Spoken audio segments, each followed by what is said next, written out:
युगल करण वीतराग विख्यान नमो ताज जाति अरहंताति जो विद्यादि सागर सुधी जो विद्यादि सागर सुधी गुरु हैं हितैषी शुद्धात्म में निरत नित्य हितोपदेशी वे पाप ग्रीष्म ऋतु में जल हैं सयाने पूजूं उन्हें सतत केवल ज्ञान पाने पूजूं उन्हें सतत केवल ज्ञान पाने। बोलिए भगवान। आज एक दिन और हमारे पास हमारे सौभाग्य से हमें मिला है। अपने जीवन के अच्छे बनाने के लिए हम आज भी बैठकर विचार करें। शायद सबके जीवन में होता होगा, बचपन में ऐसा होता है कि जब सोने लगते हैं रात में और इम्तिहान के दिन है, परीक्षा के दिन है, तो बड़ा कॉन्फिडेंस लूज हो जाता है कि क्या पता सुबह सुबह अर्ली मॉर्निंग एग्जाम के लिए जाना है और उठ पाएंगे कि नहीं उठ पाएंगे। बड़ी अनिश्चितता मालूम पड़ती है। उस अनिश्चितता के बीच में अपन माँ को क्या कहते हैं कि माँ कल परीक्षा का दिन है और मैं सुबह से जल्दी ना उठ पाऊं तो तुम मुझे उठा लेना। इतना कहने के बाद अपन सोने की तैयारी करते हैं, पर फिर एक बार रिमाइंड कर देते हैं उस बात को कि कहीं ऐसा ना हो कि माँ भूल जाए। तो फिर से माँ को कहते हैं कि माँ देखो, याद रखना कल हमारा इम्तिहान है, कल अगर हम ना उठ पाए जल्दी तो तुम जल्दी उठा लेना। और सुनो, अगर मैं नहीं उठने की जिद करूं तो तुम जबरदस्ती मुझे उठा देना, और अगर मैं उठने से बिल्कुल इनकार करूं, हाथ पैर भी मार दूं, तो तुम अन्यथा मत के लेना, मुझे जगह जरूर लेना। और पूरे विश्वास के साथ अपन सो जाते हैं। क्या चीज है जो अपने को निर्भय करती है, निश्चिंत करती है? एक विश्वास है माँ के प्रति कि सुबह वो मुझे जगा लेगी। ऐसा ही विश्वास अगर सच्चे देवगुरु शास्त्र के प्रति अपना हो जाए, इस संसार में जो मोह की निद्रा में हम सोए हैं ये समझ में आ जाए और हमारे मन में ये ललक पैदा हो जाए कि कोई हमें इस मोह की निद्रा से जगा ले, तो कितने निश्चिंत होकर के फिर हम इस संसार में रह सकते हैं। लेकिन इसके लिए ज़रूरी है कि ऐसा विश्वास, ऐसी श्रद्धा, अपने आप को पूरा सौंपना, समर्पित कर देना। जैसे कि सुबह जागने के लिए माँ के चरणों में अपने को समर्पित कर देते हैं पूरे विश्वास के साथ कि वो जगा लेगी। ठीक ऐसे ही सच्चे देवगुरु शास्त्र के चरणों में अपने आप को सौंप देना, समर्पित कर देना, तब जाकर के हम इस मोह नींद से उठ करके, जाग करके अपने जीवन को अच्छा बनाने की शुरुआत कर सकते हैं, मोक्ष मार्ग को अंगीकार करके और मोक्ष तक पहुंच सकते हैं। असल में हमें लगता है कि दूसरे के चरणों में हम माथा क्यों झुकाएं, हम क्यों अपने को समर्पित करें, इसमें तो हम पराधीन हो जाएंगे। एक बंधन समझते हैं हम समर्पण को, लेकिन वास्तव में श्रद्धा और समर्पण बंधन नहीं है, वो स्वाधीनता है। लगता जरूर है कि हम बाइंड अप हो गए, किसी के चरणों में झुक गए, तो उसके अनुसार चलना पड़ेगा। लेकिन हम अपने अहंकार से मुक्त हो गए। श्रद्धा के माध्यम से हम सारे संसार के प्रति जो हमारे मन में कर्ता पने का भाव है, भोक्ता और स्वामी पने का भाव है, हम करने वाले हैं, यह जो भाव है ये अपने आप जिसके प्रति श्रद्धा होती है और एक बार मन के भीतर जागृत होती है, तो सारे संसार के प्रति हमारे मन में फिर आसक्ति धीरे धीरे, अज्ञानता जिसको अपन सोना कहेंगे, मोह का अंधकार, वो सब अपने आप हटने लगता है। विनोबा के जीवन में बहुत बचपन की बात है, वो देखा करते थे रोज माँ दही जमाती थी। तो जब दही जमाती तो उसमें दूध में जामन भी डालती और भगवान का नाम लेती। तो रोज देखते थे विनोबा। एक दिन माँ से धीरे से कहा कि माँ, मुझे एक बात समझ में नहीं आई। मैंने कहा क्या? बोले दही जामन डालने से जमता है कि भगवान का नाम लेने से जमता है? अगर भगवान का नाम लेने से जमता है तो जामन डालने की क्या जरूरत, और अगर जामन डालने से जमता है तो भगवान का नाम लेने की क्या जरूरत? ऐसा उनके मन में 10-11 साल के थे तो ऐसा क्वेश्चन उठ गया।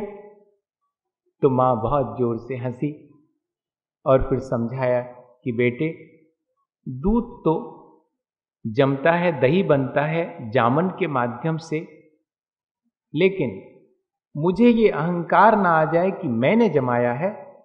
मैं भगवान का स्मरण करके और जामन डालती हूं ताकि इस अहंकार को तोड़ सकूं। ये श्रद्धा मन के भीतर एक बार अगर उत्पन्न हो जाती है भगवान के प्रति, सच्चे देवगुरु शास्त्र के प्रति, तो वो कितना बड़ा काम करती है। हमारे भीतर कर्तापने को, स्वामीपने को, अहंकार को नष्ट कर देती। हमें एक विवेक की दृष्टि मिल जाती है। ज्ञान और विवेक में बहुत फर्क है। ज्ञान में तो सिर्फ इंफॉर्मेशन है, नॉलेज है, बहुत सारी चीजों को अपन ने जान लिया, लेकिन उन चीजों में से कौन सी हितकारी है, कौन सी अहितकारी है, ये कौन बता पाएगा? ये ज्ञान थोड़ी बता पाएगा। ये तो ज्ञान के साथ जो विवेक उत्पन्न हुआ है, और वो विवेक श्रद्धा की आंख के बिना उत्पन्न नहीं हो सकता। तो श्रद्धा बहुत जरूरी है उस ज्ञान को विवेक तक ले जाने के लिए, वरना तो आंख तो सबके पास होती है।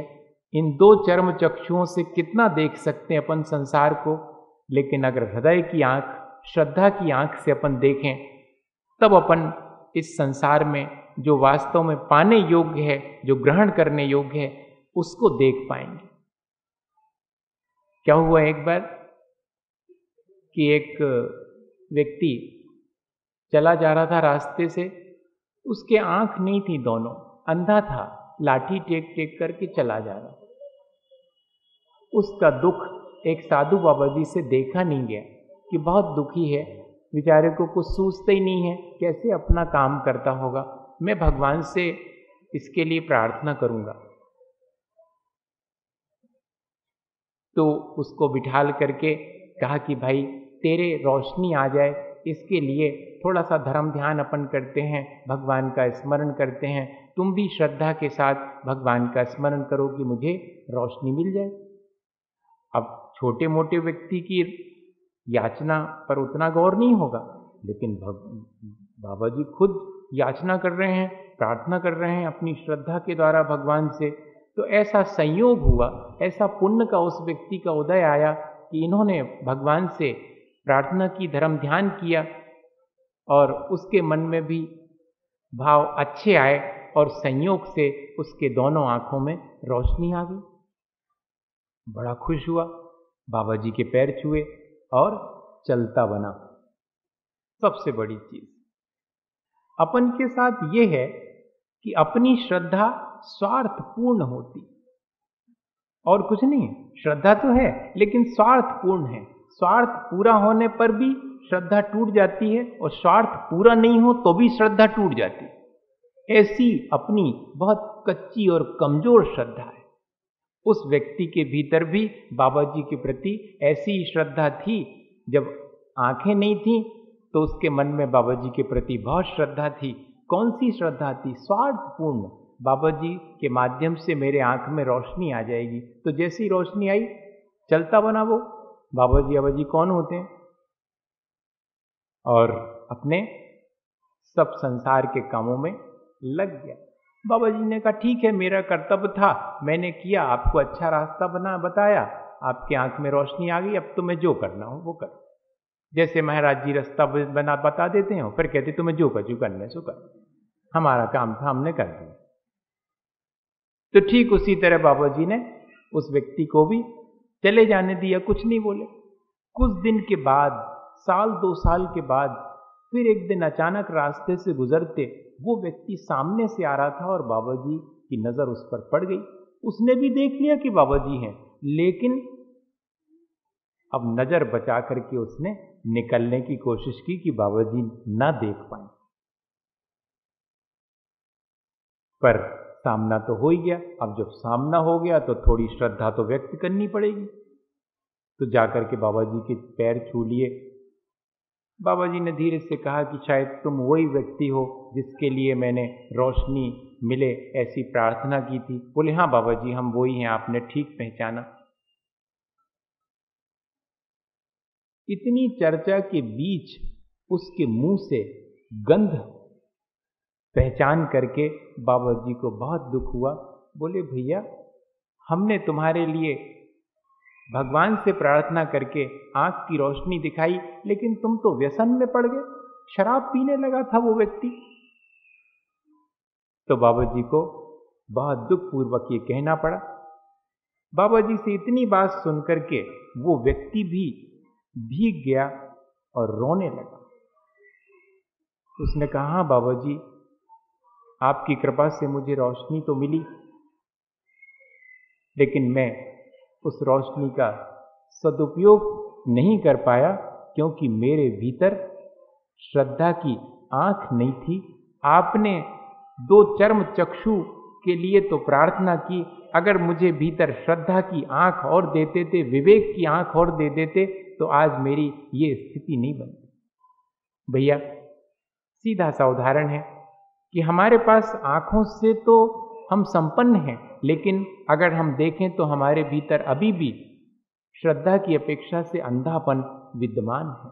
अब विवेक हमारा इतना अधिक है कि हम आंख वाले होकर के भी अंधे ही कहलाएंगे। हमें उस श्रद्धा की आंख को, विवेक की आंख को प्राप्त करने के लिए कोशिश करनी चाहिए। उसके लिए एक ही कोशिश है कि सच्चे देवगुरु शास्त्र के प्रति अपने मन में श्रद्धा भाव हो, बहुत समर्पित हो। हम जो भी करें, जैसा जिनवाणी में लिखा, जैसा गुरुजनों ने कहा, जैसी वीतरागता भगवान की है, उसके लिए हम निरंतर प्रयत्नशील रहें, तो हमारी श्रद्धा सही कहलाएगी, हमारा समर्पण सही कहलाएगा। भगवान के जैसे बनने की भावना जिसके भीतर है, वही भगवान के प्रति श्रद्धा और समर्पण उसका सही है। अपना श्रद्धा समर्पण है तो अपन पूजा करते, भक्ति करते, सब कुछ करते, लेकिन उसमें थोड़ी सी कमी रह जाती कि हमारे भीतर उनके जैसे बनने की भावना और आनी चाहिए। वो हम प्रयत्न करें कि हमारा समर्पण सार्थक हो जाए। हमने समर्पित अपने आप को अगर सच्चे देवगुरु शास्त्र के चरणों में किया है, तो उनके जैसे बनने की हमारे भीतर ललक होनी चाहिए, हमारे भीतर भावना होनी चाहिए। तो हमारी अंदर श्रद्धा की आंख खुलने से हमारा अपना जीवन बहुत सुंदर हम बना सकते हैं, अच्छा बना सकते हैं और मोक्ष का सुख भी पा सकते हैं। असल में इसमें एक प्रॉब्लम आती है कि हमारी श्रद्धा तो है सच्चे देवगुरु शास्त्र के, लेकिन हम जैसो चाहें उनसो होए, जी गड़बड़ है। जैसो होए, जैसा होनहार होवे, जैसा होना होगा उसको हम स्वीकार नहीं कर पाते, हमारे अनुसार होना चाहिए। इसमें हमारा राग द्वेष हो जाता है। संसार की वास्तविकता यह है कि जिस वस्तु की जैसी योग्यता है वैसा उसका परिणमन होता है, लेकिन उस परिणमन को हम अपने अनुकूल बनाना चाहते हैं। बस यहीं से हमारा संसार श्रद्धा होते हुए भी हम बढ़ा लेते हैं। हमें संसार में जो कुछ भी घटित होता है उसमें हर्ष विषाद ना करके समता पूर्वक उसे स्वीकार करना, सहन कर लेना अगर आ जावे, तो हमारी श्रद्धा वास्तव में श्रद्धा कहलाने योग्य हो जाएगी। अभी हम सच्चे देवगुरु शास्त्र के प्रति श्रद्धा तो रखते हैं, पर अभी हर्ष विषाद, थोड़ा सा अपने प्रतिकूल परिस्थितियां बनी, विषाद से ग्रस्त हो जाते हैं, डिप्रेस हो जाते हैं और संक्लेश कर लेते हैं, तो संसार बढ़ा लेते हैं। थोड़ा अपने मन के अनुरूप काम हो गया, काम बन गया, तो देखा मैंने किया, उसका सारा श्रेय खुद लेकर के अहंकार कर लेते हैं। अहंकार और संक्लेश पर ही तो संसार टिका हुआ है हमारा, और क्या चीज। हमें इन दोनों चीजों को जीतने के लिए श्रद्धा की आंख से, विवेक की आंख से अपने भीतर इन दोनों में कैसे समान रहा जाए, कैसे समता लाई जाए, कैसे संतोषपूर्वक जीवन जिया जाए, ये कला सीखना शेष है। अपन ये कला और सीख लें कि सुख और दुख के अवसर आने पर हम हर्ष विषाद कम से कम करें, ज़्यादा से ज़्यादा हम उन दोनों अवसरों पर समता भाव रखें, ज़्यादा एक्साइटेड ना हो और डिप्रेस भी ना हो, हम दोनों में समता भाव रख सकें। ये हमारी अगर साधना हम धीरे धीरे शुरू कर देते हैं, श्रद्धा पूर्वक शुरू करते हैं, फिर देखिएगा कि अपने जीवन को हम कैसे अच्छा नहीं बनाते। हमारा जीवन अपने आप ही बड़ी आसान सी चीज है। हमने सच्चे देवगुरु शास्त्र का स्वरूप समझ लिया, ठीक, हमने सच्चे देवगुरु शास्त्र के प्रति अपने को समर्पित कर दिया, ये भी बहुत अच्छा, इतना काम तो हमने कर लिया। अब थोड़ा सा काम और बाकी रहा कि सच्चे देवगुरु शास्त्र के प्रति हमारी जो श्रद्धा और समर्पण है, हमें उनके जैसे बनने की भावना और जागृत हो जाए, और क्या अच्छा है क्या बुरा है ये विवेक जागृत हो जाए, और अच्छे बुरे सब में हमारे मन में समता भाव आ जाए। इतनी और साधना अपन को करनी है। जो शेष जीवन है अपना बचा है, उसमें अपन ने आधा काम तो कर लिया, थोड़ा काम और करने के लिए रोज रोज प्रयत्न अगर अपन करते हैं तो ऐसा नहीं है कि असंभव है, हमारे लिए संभव है। हम मनुष्य हैं, हमने इतना अपना विकास कर लिया है, थोड़ा सा काम और हमें करना शेष रहा कि हर स्थिति में और हम समता रख सकें, प्रतिकूल अनुकूल स्थितियों में संक्लेश और अहंकार न करें, तो हम अपने संसार से पार होने के लिए रास्ता बना सकते हैं। एक छोटी सी घटना आपको सुनाता हूं। क्या हुआ, एक बार एक बाबा जी थे, वृद्ध बाबा जी को भी बाबा जी कहते हैं। बाबा जी का मतलब साधु जी भी होता, और बाबा जी मतलब बहुत वृद्ध थे, इसलिए बाबा जी। हमारे यहाँ पर हमारे साथ में हैं बाबा जी, तो उनको हम बाबा जी कहते हैं। अब वो साधु तो नहीं है, अब बनेंगे धीरे धीरे, लेकिन जब उनको बुलाना होगा बाबा जी को बुला लो। तो वृद्ध की अपेक्षा से तो वो बहुत वृद्ध थे बाबा जी। उनके पास में क्या क्या चीजें थी? दो ही चीजें थी, एक बेटा था और एक घोड़ा था। अब दोनों में कोई ट्रेनिंग नहीं है, लेकिन था उनके पास। कहाँ एक तरफ कोई नहीं था उनके गृहस्थी में, बस उनकी गृहस्थी में दो ही चीजें थी, एक बेटा था और एक घोड़ा था। उसकी खूब सेवा करते थे, और बेटे को बड़ा करने के लिए, सास संभाल के लिए जो भी हो सकता था वो करते रहते थे। बस इतना ही उनका गृहस्थ जीवन का काम था, कर्तव्य था कि घोड़े की सेवा करना और बेटे को धीरे धीरे उसके बड़े होने में मदद करना। अब एक बार क्या हुआ, गांव का मामला, तो गांव में तो ऐसा होता कि सबको एक दूसरे की खबर रहती, अच्छी बुरी सब खबरें गांव में। शहर की बात अलग है कि 6 खंड के मकान में कहो नीचे वालों चलो ही जाए ऊपरे, हमेशा के लाने, वो ऊपरे वाले को ने मालूम पड़े कि जी चले गए हैं। इतना बेखबरी हो गई आज। अपन उसको फॉरवर्ड मानते हैं, बहुत बड़ा अच्छा काम मानते हैं, लेकिन गांव में तो अभी ये था कि दूसरे के सुख दुख में जल्दी से शामिल, थोड़े से लोग हैं, सबके सुख दुख में शामिल होने की आदत थी। अब एक दिन ऐसा हुआ कि बूढ़े व्यक्ति के अस्तबल में से घोड़ा भाग गया रात में। तो सब लोगों को सुबह मालूम पड़ा, तो सब गांव के लोग आए उन बूढ़े व्यक्ति के पास में, बाबा जी के पास। बाबा जी ये तो बहुत बुरा हुआ, एक ही तो आपके यहाँ घोड़ा था इतना सुंदर सा, और वो भी भाग गया। लोगों ने ये सोचा था कि बूढ़े बाबा जी सिर पर हाथ रखे हुए और बहुत दुखी मिलेंगे अपन को, रो रहे होंगे, लेकिन बाबा जी तो अपने काम में लगे हुए थे। बाबा जी ने उनकी संवेदना को ठीक ठीक सुना, पर तुरंत बोले कि ये मत कहो कि अच्छा हुआ कि बुरा हुआ, सिर्फ ये कहो कि कल तक मेरे यहां पर घोड़ा था, अब घोड़ा भाग गया। तो लोग समझे अगर कोई समता पूर्वक अपना जीवन जिए तो लोग समझते कि ढीलो होगा थोड़ा, है ना। तो वो लोगों को भी यही लगा, कहने लगे बाबा जी को वैसा ही दुख है घोड़ा के भगवे को, अब बाबा जी को तना चित्त ठीक नहीं है, अपन तो संवेदना दिखाने के लिए आए कि बुरा हुआ, बाबा जी का घोड़ा था और वो भी चला गया, एक तो ले दे करके घोड़ा था, वो बाबा जी तो थोड़े विक्षिप्त से हो गए, लगता कह रहे हैं कि अच्छा हुआ बुरा हुआ ये मत कहो, घोड़ा था अब नहीं है, बस इतना ही कहो। ठीक है भाई, लौट गए लोग, आए तो थे उनके दुख में शामिल होने के लिए, लेकिन बाबा जी तो दुखी नहीं थे, अब क्या शामिल हो। 2-4-8 दिन बीते और 2-4-8 दिन के बाद सुबह सुबह सब लोगों ने देखा कि अस्तबल में बाबा जी के वो जो घोड़ा भागा था वो भी है और उसके साथ 2-4 घोड़े और आ गए। अब सब लोग बड़े प्रसन्न मन से और फिर बाबा जी के पास कहले बाबा जी बहुत अच्छा हो गया, अच्छो भग गओ तो घोड़ा मनो आ गओ और 3-4 और ले आओ संगे। अब थोड़ी देर पहले आए थे, 4-5 दिन पहले कह रहे थे बहुत बुरा हुआ, अब तो कह रहे कि अच्छा हुआ कि घोड़ा भाग गया था, कम से कम और 4-5 को अपने साथ में ले आया। तब भी बाबा जी ने बिना एक्साइट हुए अपना काम करते हुए सिर्फ इतना ही कहा कि भाई इसमें क्या अच्छा और बुरा, घोड़ा भाग गया था, घोड़ा वापस आ गया, 2-4 घोड़े और उसके साथ आ गए हैं, इतना ही कहो, अच्छा हुआ है कि बुरा हुआ ये मत कहो। अपन तपन क्या करते हैं, थोड़े से में अच्छे बुरे की कल्पना करके हर्ष विषाद कर लेते हैं और अपने जीवन को अपने संसार को और बढ़ा लेते हैं। बाबा जी ने तो सिर्फ ये कहा कि ना अच्छा कहो ना बुरा कहो, सिर्फ ये कहो कि घोड़ा चला गया था, आ गया है वापस, अपने साथ 4-5 घोड़े और ले आया। अब क्या हुआ, अभी पूरी नहीं हुई कहानी है, वो तो पूरी हो जाएगी जब, तो उसमें और आगे भी है।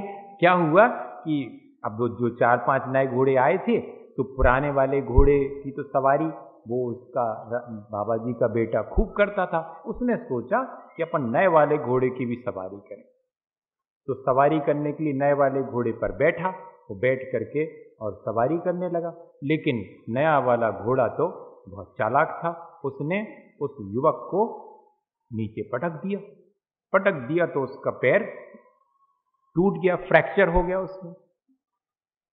अब ले फ्रैक्चर, वो पट्टा वट्टा चढ़ाते हैं वो चढ़ गया, अब पैर सीधा ही का सीधा है, मुड़ ही नहीं सकता, बड़ी तकलीफ में वो घर के बाहर बैठा हुआ है। सब लोग फिर गांव के आए संवेदना बताने के लिए कि ये तो बड़ा बुरा हुआ, एक ही तो बेटा था जी, कहाँ से और नए घोड़ा आ गए और काय को सवारी करी, उनने पटक दो तो लग गई। अब देखो, थोड़ी देर पहले कह रहे थे कि अच्छा हुआ कि 4-5 घोड़े आ गए, लेकिन अब इससे अच्छा तो एक ही घोड़ा था, काय को 4-5 और आए, उसने उस बच्चे को पटक दिया और आपके पैर टूट गया। तो फिर भी बाबा जी ने अपना काम करते हुए और शांति से कहा कि भाई इसमें क्या अच्छा बुरा, सिर्फ ये कहो मेरा बेटा पहले स्वस्थ था, अब उसके गिरने से चोट लग गई है, पैर में तकलीफ हो गई है, बस इतना ही, इसमें क्या अच्छा है क्या बुरा है ये मत कहो, समता पूर्वक अपना जीवन जीना चाहिए। अब बताइए अपन ऐसा कर पाते? नहीं कर पाते।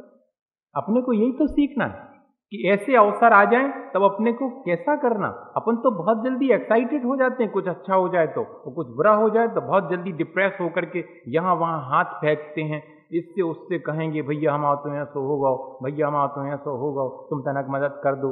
अब ले अपने पाप का उदय होगा, इसलिए ऐसा हुआ।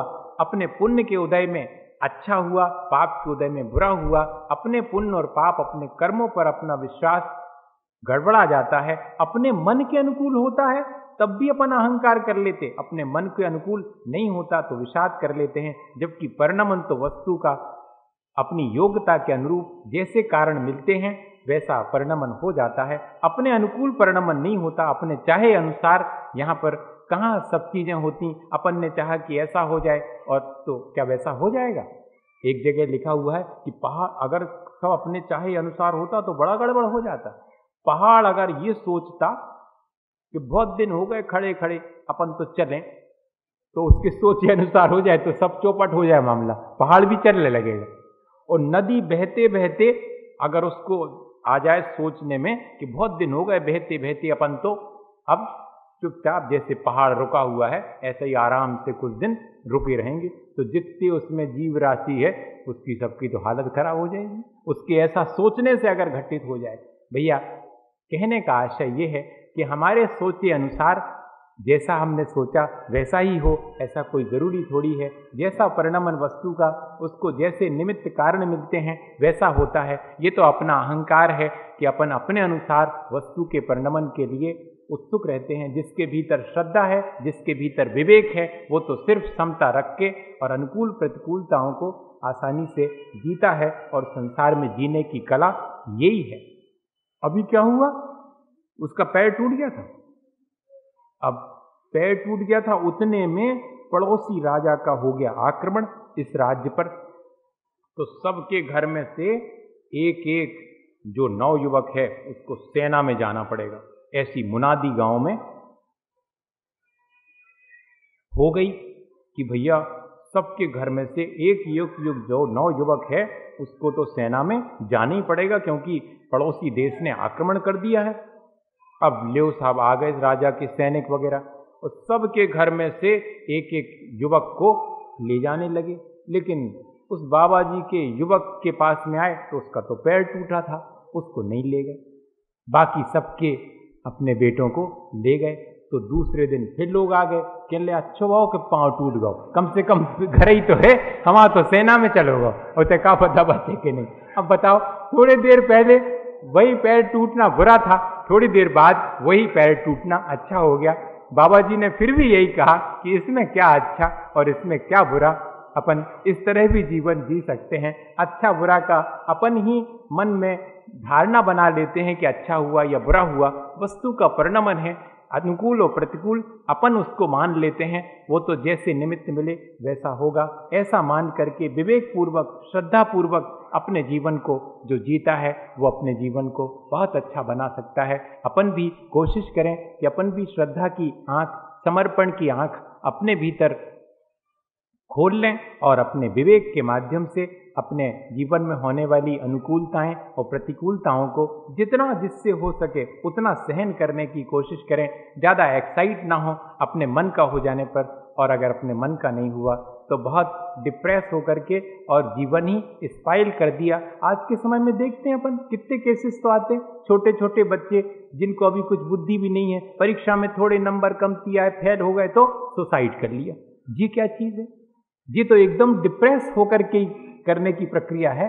तो अपन को इसको जीतने के लिए प्रयत्न करना चाहिए, अपने जीवन को समता पूर्वक जितना अपन जी सकें वैसा जीने के लिए, अच्छा बनाने के लिए प्रयत्न करना चाहिए। इसी भावना के साथ आज अपन नमोकार करते हैं।